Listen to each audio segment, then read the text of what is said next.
Hi, this is Tammy with the Second Time's a Charm, and welcome to the video. Welcome to my second video entry, actually, into the Cozy Winter Furniture Flip Challenge.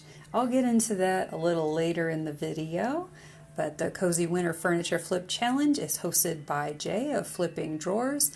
His channel link, as well as the playlist link for this awesome challenge, is in my description. So go check that out. There's a lot of fun videos to watch. So this is my piece. This is a Dollhouse bookshelf. I got it on Facebook Marketplace for $10. It was in pretty rough shape. I gave it a good cleaning. But it did have a lot of dings and dents and chunks missing out of it. I gave it a really good scuff sand right there to make sure the paint would stick. And then after cleaning that up, I used Zinsser 123 in gray because I really thought, especially with it being, what's the word? Well, that like IKEA type furniture. What is the word? But laminate. Since it was kind of a laminate type of material, I used 2 layers of primer because I want to make absolutely sure my paint stuck. I did a little tester with and without primer, and it stuck way better with primer. So I am making my gingerbread color now, and is basically Waverly chalk paint and truffle, lightened up a little bit with Waverly chalk paint and white. Mixed really well with some water mixed in as well to make it go on evenly and nicely. I did 2 layers of this color on the base. And then I did, I believe, 3 layers of this Waverly chalk paint in white on the roof, on the top, and underneath. It might have been 4, but I think it was 3. It took a lot. I mean, even with the 2 layers of primer to cover all that pink, but it was good. And there's some holes there. I filled those in with wood filler.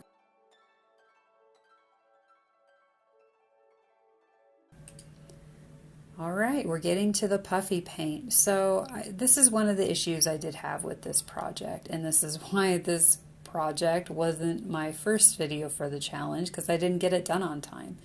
I first tried to make my own puffy paint, and it wouldn't dry for hours and hours, and it was just too liquidy. It wasn't puffy enough for me, and so I went and got this puffy paint, and not knowing that each time you use it, it has to dry 4 hours, and it has to dry flat, like as flat as you can get it. So each section of this gingerbread house I had to lay on certain sides, and then I would do the detail work, and then I'd have to sit there and let it wait 4 hours and then turn it and then do more and then wait 4 more hours and then turn it again and do more. And I made some mistakes, so I'd have to clean that up and redo it, and then at one point I did one part upside down. It was a whole thing. So for multiple reasons, I didn't get this done in time, and I wanted to make sure I did a really great job on it, and it was such a cute project, and I didn't want to rush through it just to finish it. So that's why I did 2 videos for this challenge, and yeah, I think this actually came out really super cute. And at first I was worried about everything looking really super pretty and precise, but then I kept thinking about it, it's a gingerbread house. It's essentially supposed to look like a homemade gingerbread house. And if it was homemade, it's not going to look perfect. It's going to look homemade. So I just kind of winged it, I just started putting on all these little cute designs and scrolls and swirls and just kind of going for it and not worrying so much about how it looked, because it should look homemade. And that's part of the charm of it. And then these candies, that was another issue I ran into, is at first I was going to use real candy, and I even tried different spray sealers, and that was the avenue I was going to go. But then I decided, you know what, I should probably use plastic candy just to be on the safe side, because even if it's sealed, I didn't know if that was going to keep it from, mice wanting to get to it or ants or whatever. So I looked at all the craft stores because I didn't have time to order them online, and finally I found some at Joann's in their floral Christmas department, and there were floral picks. So I had to pull them all apart, and they only had 2 of the candy cane picks left. So thankfully I was able to get some of those. And this middle part where I had to kind of do this detail work inside was actually the hardest part probably of the whole project, because it was just the angles and stuff and not being able to get in there very well. But I still think it came out really cute.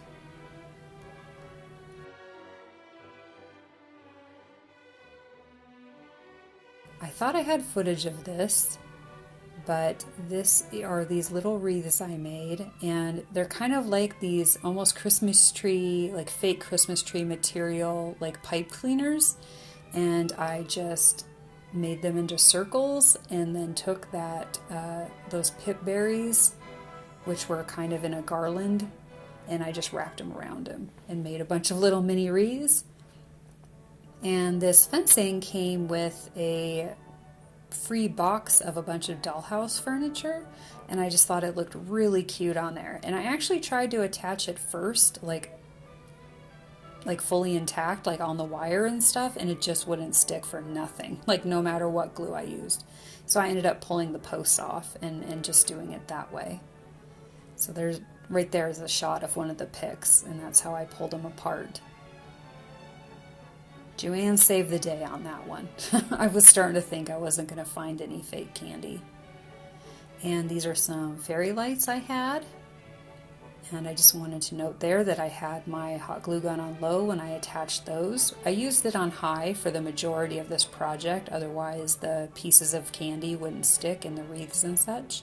And I used these Command Velcro strips to attach that battery pack up inside of the roof where you wouldn't be able to see it.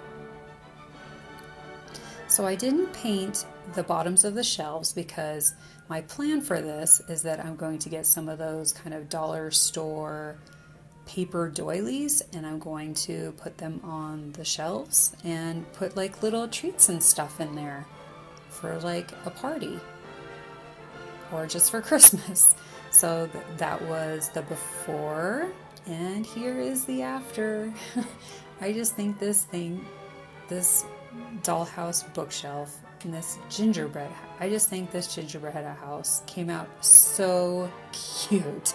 And to me, it was such a cool idea to turn a piece of furniture into an actual like gingerbread house. And so I'm really glad I got to do this video.